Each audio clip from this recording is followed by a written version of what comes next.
Professor Chandrasekhar, Professor Suchita Mahajan, Professor Vijay Ramaswamy, members of the Jawaharlal Nehru University, ladies and gentlemen.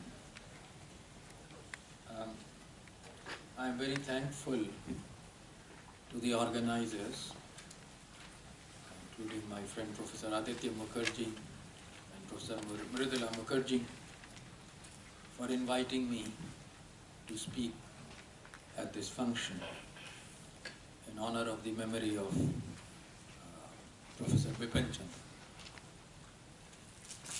This is especially kind of the organizers because I am an aspirant to represent the orthodox left with which Professor Bipan Chandra had disagreements. But I think I should be able to explain why the orthodox left should also celebrate and should indeed mainly celebrate the memory and achievements of Professor Bipan Chandra, both as a historian and as a political thinker. I have another, I think, claim to speak about Professor Bipan Chandra mainly because of my age. For that reason, I was able to meet him in 1958, and I'm sure nobody in this audience, I'm not very sure, but I'm confident that nobody in this audience knew Bipan Chandra before 1958. And I shall start with that. I was then lecturer at the Aligarh University, and I'd just done my thesis on agrarian system of Mughal India. And I found a very enthusiastic and friendly person coming around selling the first issue of Inquiry at Aligarh. And this was my first introduction both to the journal Inquiry and to its editor, Bipan Chandra. We soon identified each other as fellow communists, but I learned that he had a more distinguished record than I had because he was deported under the McCarthy, during the McCarthy period from the United States. And except for the denial of a passport for some time, I couldn't really claim any such distinction. We became friends rapidly, perhaps partly because I paid the annual Inquiry subscription readily. And Bipan then examined my thesis and asked me to contribute to Inquiry. And throughout 1960s, Inquiry opened its doors to my articles. Professor Bipan Chandra at that time was doing research under Professor Visheshwar Prasad on economic nationalism in India, on which he published his classic work in 1966. I should here say that in my entire training in the communist movement, and in my, which was based on a repeated reading of R.P. Dutt's India Today and other party documents from 1948 onwards, and in my work on history, which at that time was restricted basically to medieval Indian history. We had adopted a critical attitude towards the leadership of the national movement, not to the national movement, but to its leadership. And it was Bipan Chandra first who actually pointed out the fundamental work that the earlier leaders of the national movement, the moderates, Dadabhai Nauroji, Ramesh Chandra Dutt, Deoskar, G.V. Joshi, Justice Ranade and others had done by telling the Indian people how the British were exploiting them. This particular achievement of theirs was something which I had not previously considered, and it's not even there in our Pidar, except where he cites Jawaharlal Nehru for saying that despite their moderate views, the moderate nationalists had great contributions to make intellectually to the Indian national movement. But it was Bipan Chandra who first brought this to the wider notice, and his work really began that process of reappraisal of the national movement among many of us, of which Professor Suchita Mahajan was speaking.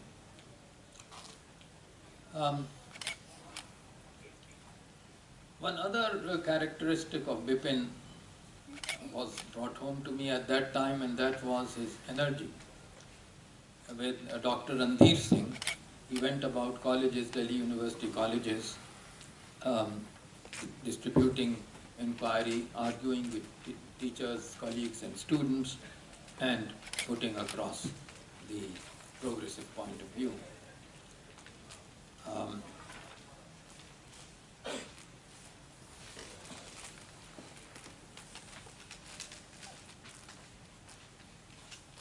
The other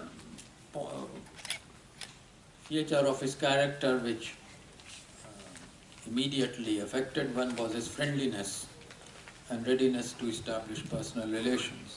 Very soon my wife Saira and I became close friends of Bipin and Usha, and of their two sons were equally very great friends of our two sons at that time, Vicky and Vinu as we called them. And that friendship, that personal friendship lasted throughout, despite our differences on some points, but Bipin never allowed those differences to come in as far as our personal friendship and friendly relations were concerned.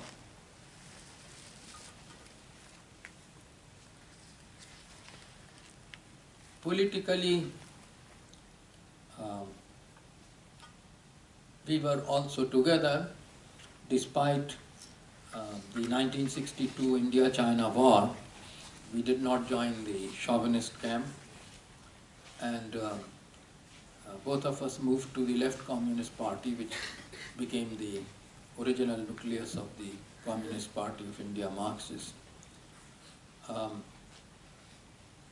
And this again was a reason for our close relationship at that time. And then we were together for some time in the University of Chicago in 1968, where I had both he and I had appointments.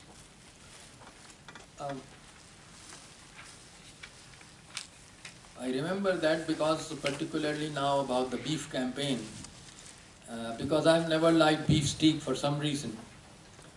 And Bipin said that, Irfan, when I come, you should have beef steak ready for me.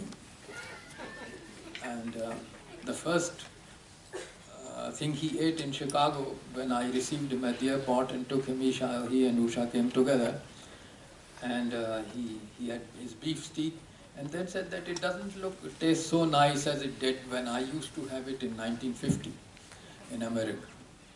Anyway, his taste probably changed, and he was quite hostile to American imperialism, so that probably affected his appreciation of beef steak. Yeah. I saw him then in debates, and I remember him taking a Barney Kahn in a seminar lecture, in which most people present were faculty people. In Chicago, discussed the various causes of the rebellion of 1857. And then Bipin took him on and mercilessly said you know, if you don't accept this reason and you don't accept this reason, you don't accept this reason, then Barney, what do you accept? And Barney said, the only reason left is pure badmashi. And Bipan then said, I have won the argument. So this is, he carried these discussions, defending the, attacking or criticizing British colonialism and defending India's struggle for freedom, in which he included 1857 quite properly in Chicago. And that was one further experience for me to see how a person with almost 90% audience hostile to him can still put forward logically and forcefully his arguments. During this time in 1960s, he also engaged in a very basic controversy which economic historians know about, but which many people don't, and in which Bipan Chandra played the main part. Morris D. Morris, in an article published in the Journal of Economic History, the United States, wrote an article towards a reinterpretation of Indian economic history in the 19th century, and in which he argued that the whole thesis of deindustrialization put forward by the Indian nationalist leaders from Dadabhai Naoroji onwards was actually mistaken, that the Raj wanted really to develop the Indian economy but could not because of the low per capita national income, and that actually the English Industrial Revolution, by cheapening yarn, saved the Indian weaver, and so on and so forth, praising in effect the economic performance of the British government and bringing forth a theory of Indian backwardness, essential Indian backwardness, which defeated all efforts to raise the Indian people economically. This was published in the Indian Journal, which is still running and is quite a distinguished journal, scholarly journal, Indian Economic and Social History Review, and Bipan replied to it there in a long article which bears reading even today. His was the major reply from the side of Indian economic historians to Morris D. Morris. And I must say that my interest in modern Indian economic history was aroused by this article. I never used to read Journal of Economic History, so I had missed Morris's article there.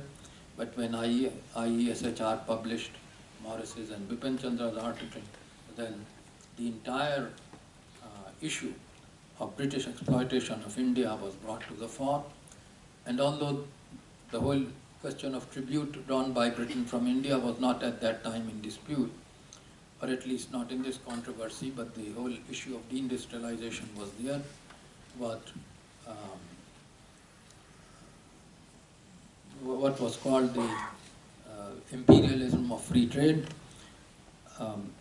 and this was brought into focus by Bipan Chandra. So in fact, my 3 articles on British exploitation of India, one of which was published in Inquiry, was actually inspired by Bipan's debate with Morris D. Morris.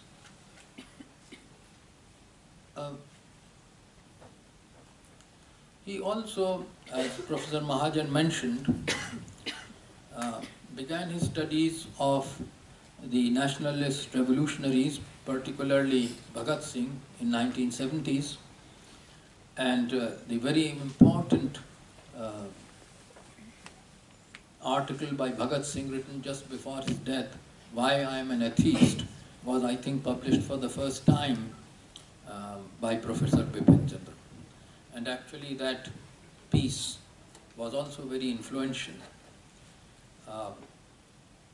not only in reviving the rationalist and Marxist orientation of the memory of the Marxist and rationalist orientation of Bhagat Singh, but actually spreading Bhagat Singh's ideas and showing how one should be firm in one's declarations about reason, and how one should say if one doesn't believe, when one doesn't believe in God, why one should refrain from expressing that belief.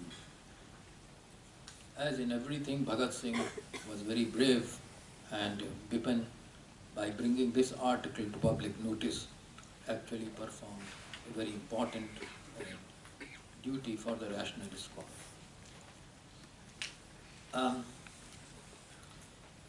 It was around, I don't remember the exact date, but around 1970, I think, that JNU was founded, and Bipan Chandra joined the faculty of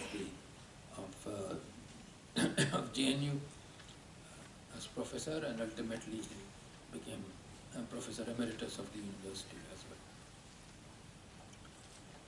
well. This shift was also very important in our relationships, because then to see him I had to come to JNU old campus and not to Hindu college as before. And my connections with JNU were established. I must confess that I always stood in awe of Professor Romila Thapar and Professor S. Gopal, the two other luminaries at that time in JNU, and it was Bipan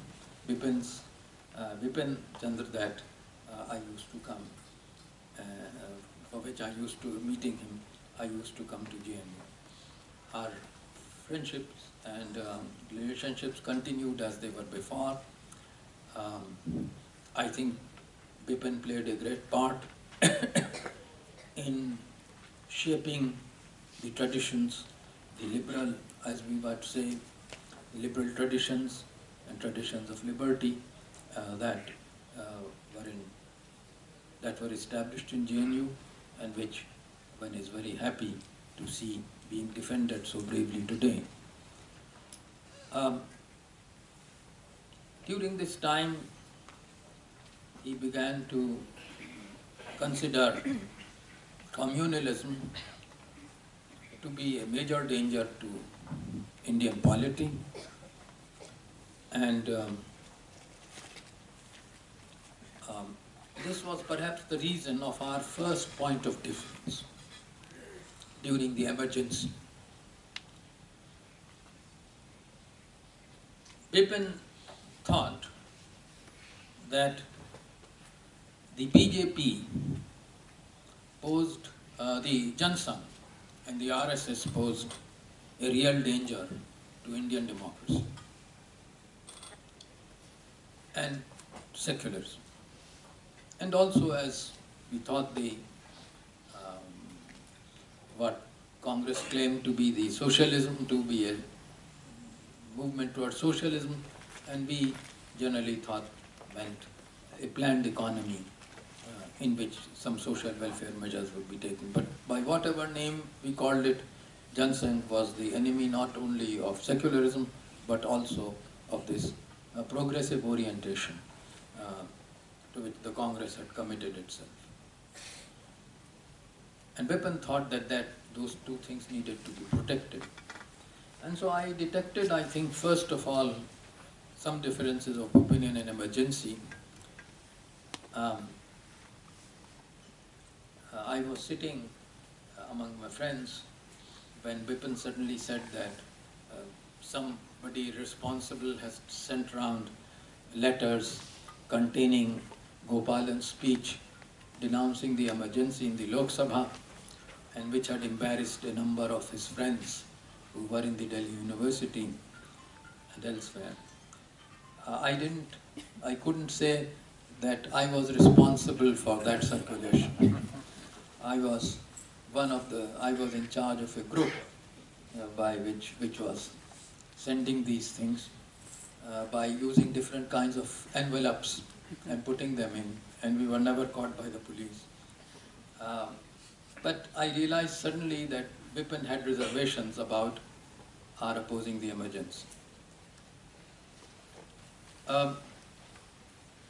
But, one must learn that these differences arise, and I think we in the left have to learn that these differences arise from particular situations. It is always difficult to judge in a particular situation whether opposing emergency was the main task at that time or continuing to oppose communism. That perhaps that particular matter would not be resolved very easily. Even hindsight wouldn't help. And I say this because whatever the differences with Bipan as they developed, first of all, they were very instructive. Opinions change during debates. They are modified during debates. And I hope to show how debating with Bipan changed, although that's not very important, but that's an illustration. My own views and the views of a large section of the left who did not necessarily agree with other elements of Bipan's position. This issue of emergency is one issue. But there were many things. Before I come to them, I would say that immediately there were also other problems after the emergency which brought us again very close together.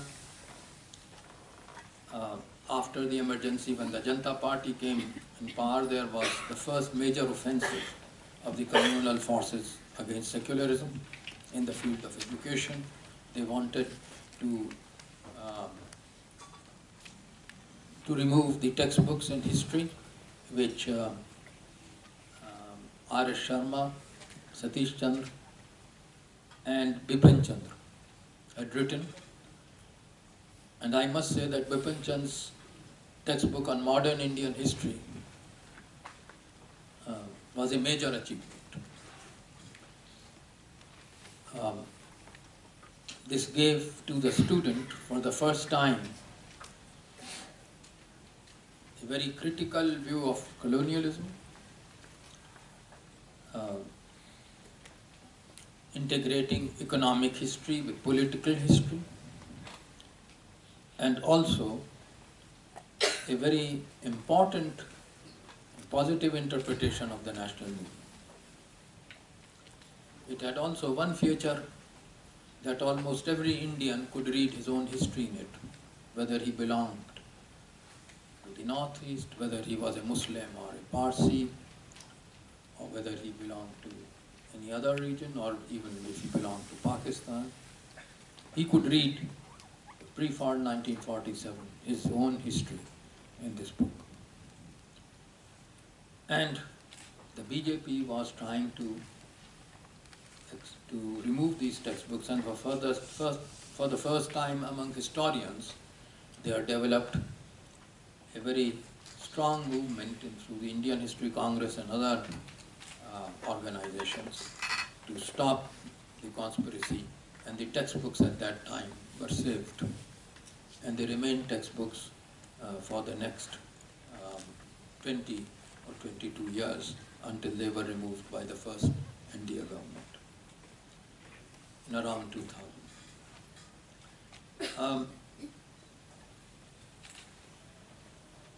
But I think this textbook also brings out a major element of Bipan Chandra's academic work, and that was to carry his message to the people. That later on would be seen in his two major works of general interest. One was the book he edited with his major colleagues here at JNU, India's Struggle for Independence, published in 1987 for the first time. A whole book devoted to the Indian national movement. And then there was the second book which was India Since Independence, which appeared, I think, in 2000, and which, again, with Professor, he wrote along with the collaboration of Professor Mridula Mukherjee, Professor Aditya Mukherjee, and Professor Suchita Mahajan. I regard both these books as very important contributions to our understanding of the national movement. But here I would like to say something about the debate which ensued in the same period between Professor Bipan Chandra and his colleagues and many of us on the other side. The first question related to the history of the left. What mistakes did the communist movement, essentially the communist movement, what mistakes did it commit before 1947? Frankly, the list of these mistakes is extensive. I'm not ashamed of that. Our precursors in the movement were few. It was very difficult for them to judge situations. They were all the time, until 1942, under the threat and actual experience of prison, more than any other political group in the country at that time. Being a communist was a crime. And on very critical occasions, like the Peshawar conspiracy cases and the Kanpur conspiracy case of 1924, nobody had thought that their imprisonment and long imprisonments, rigorous imprisonment, which was something horrible at that time, were issues of civil liberty. It was only in the Meerut conspiracy case of 1929, when more than 30 communist leaders were involved, that nationalist conscience woke up, and Motilal Nehru and Jawaharlal Nehru joined the Defense Committee. In this situation, it was no sin to commit mistakes. And where Bipan pointed these mistakes out, there was no difference between us. But the difficulty with his book on the Indian left, which was published in, I think, 1981, was that the right was left unscathed. That nobody spoke in defense of civil liberty at the time of Peshawar conspiracy case and Meerut conspiracy case and Kanpur conspiracy cases, and the other imprisonments of communists, was not pointed out. That the right in Congress continuously opposed any action against the landlords and opposed the peasant movement was not pointed out. Even things that Jawaharlal Nehru had said in his autobiography, as Gandhiji is saying to the landlords that if anyone comes to take away your land, I will be by your side. This after the Karachi resolution. This was not said in it. So as I argued over a Chinese dinner that Bipan and Usha were entertaining me at, and as I said, our friendship never faltered. I only said that what we suffered from the right should also have been mentioned there. Apart from our disputes on many points, detailed points, in the issue. The thing is that the right in the Congress, their opposition to agrarian reform, their anti-labor policy during 37-39, particularly in the Bombay presidency, their behavior, their conduct against land reform in Bengal, these things are not to be found in that way. So, if we were mistaken in many things, our precursors, we had a cause for that. At least that's the position I took there. And Bipan was a very nice host. He offered me a Chinese dish in return and said, "Irfan, eat more of it. You have taken very little." But that was his response at that time, and I think that, of course, these things couldn't be settled at dinner talks. But here I would like to pay a tribute to Bipan.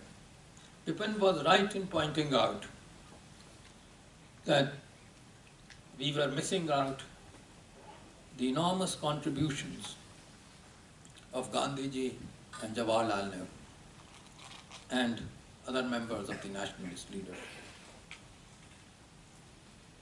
And that these contributions, the legacy of the nationalist leadership in many matters, in fighting communalism, in fighting, of course, for independence, in their perseverance, that needed to be invoked in our present-day fight against reaction, communalism, and imperialism. And I think what he wrote, despite our disagreements in details, as always, has exercised very great influence and has ultimately convinced most of the left that we should invoke the legacy of the great names in the national movement in order to fight communalism and reaction in today. And that, I think, is a major contribution of Bipan Chandra.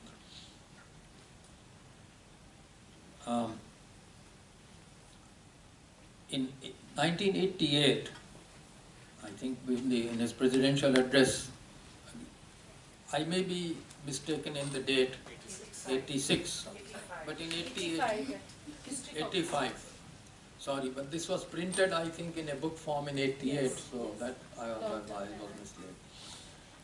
Well, I've attended practically every session of the Indian History Congress, so I confused the years. And I remember that Bipan Chandra's essay there boldly put forward his thesis about Gandhiji's great contribution to the national movement and the process that he was fond of referring to as struggle, truce struggle, STS, and explaining therefore the compromises of 1922 after the first April Satyagraha compromise in 1919, then compromise in the non-cooperation movement, then Gandhi-Irwin agreement and so forth, not as betrayals as R.P. Dutt indicated or alleged, but as truces which enabled further preparation for a higher level of struggle. Now, R.P. Dutt would have been right if Gandhi had given up the struggle for independence. But Gandhi's withdrawal of particular agitations cannot be considered betrayals because he did not abandon the cause. And to this extent, I think Bipan was right in insisting that we should not go on not alleging that Gandhiji again betrayed our movement. The fact that the movement continued, the fact that the objects of struggle continued, that the struggle itself was revived was important in itself. Whether actually the STS strategy was deliberately chosen or not is not so material as the fact that the struggle was never abandoned. And I think on that particular issue, Bipan gave us a very important correction into our understanding of the national movement.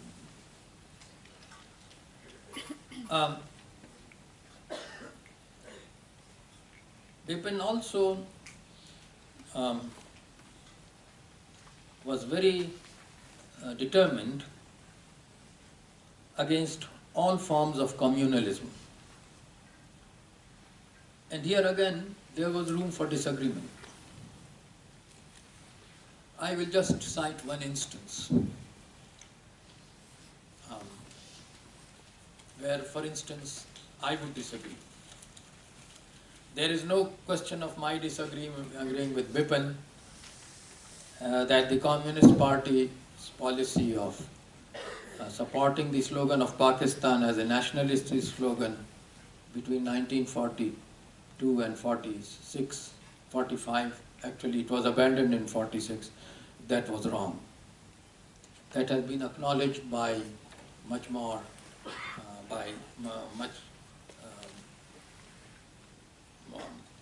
more responsible spokesman of the left, E.M.S. Namboodiripad, for example, so that I need not say that Bipan was perfectly right in criticizing this stance. But was he equally right in criticizing the Lucknow Pact, the Congress Muslim League Pact of 1916? I find this 100% denunciation of any concession to communalism as to be too excessive. For instance, in his India struggle for independence, he wrote, the Lucknow Pact was also a step back. The Congress had accepted separate electorates and formally recognized communal politics. Above all, the pact was based on the assumption that India consisted of different communities with separate interests of their own. Now, the fact that India consisted of different communities is a fact. It should not be, but it is a fact. That religions influence conduct, we know now.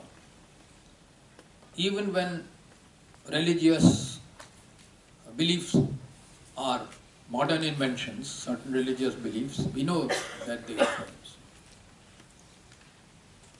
Otherwise, BJP would not be invoking all these religious symbols. For instance, Mother India, when we know that the concept of mother country, Matrubhumi and so on are all Western imports, because in Europe one spoke of motherland and fatherland and English writers spoke of Mother India. They have nothing to do, Bharat Mata has nothing to do with India's ancient or medieval past where you won't find the word. But we know that, but it's almost become a religious slogan. You consider Bharat Mata as a goddess and so forth. So it doesn't matter whether religions are invented or religious views are currently invented. It does matter that people believe in religion and these issues, and their being religious gives them a particular sanctity, and therefore you have to recognize their existence.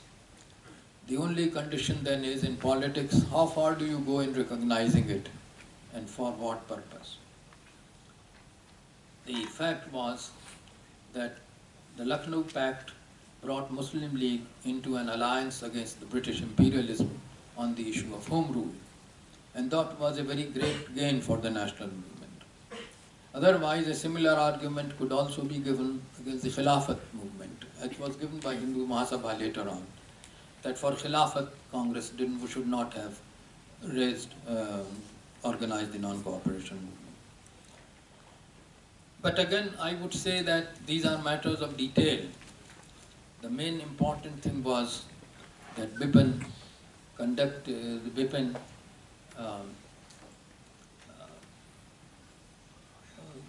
critically examined all the concessions that the Indian national movement had made to communalism and tried to draw lessons from it. In this, he did not differentiate very much between majority and minority communalism, and rightly so, because minority communalisms in sight become an argument for majority communalism. And if reason has to be invoked, it has to be invoked against all religions, Hinduism, Islam, Buddhism and whatnot, and not against only Hinduism or any one particular religion. So, the fight, Bipan was right in this, that the fight against communalism has to be on all fronts. One would again disagree on particular points. He was very critical of Longowal, for instance, and the Sikh movement, even after Longowal's assassination and the Rajiv Gandhi Longowal Pact. And one could disagree with the extent to which Sikh movement, which was on the peaceable part of the Sikh movement, could be criticized. But the main fact remained that our critical appraisal must be extended to everyone. Because unless we ourselves oppose all forms of communalism, communalism would survive. And I think this is a particular message which Bipan has left to us.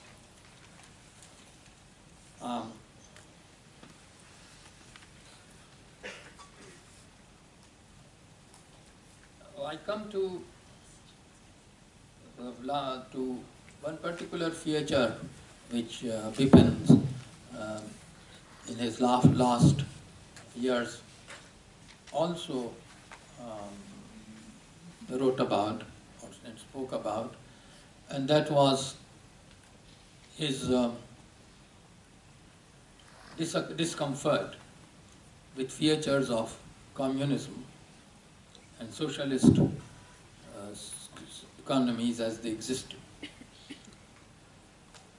Again, I would say that I would agree with part and I would disagree with the other part. I would not join him in celebrating Wałęsa, the Polish Catholic leader. I would agree with him that socialism as it was built up had a number of deficiencies, and that democracy must be for its own good, not because it would please America, which it wouldn't, but for its own good. Democratic, socialist system must be a democratic system so that it has features which satisfy every working section of the population. But I would not go along with his slogan of Stalin Marxism and so forth. We have to study Marxism as everything else critically, but not, I think, through mere denunciations. Nevertheless, I would still celebrate Bipan's criticism of Marxism and socialism because it opened a debate, and it's only when a debate opens that many arguments become clear.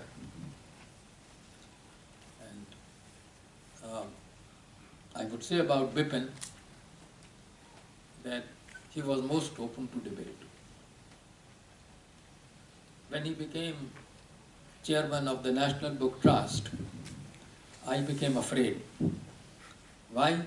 Because I knew that he would assign me some work. And I was not mistaken. Within the first week, a phone call came that Irfan, now write a textbook on medieval India. And I performed the job.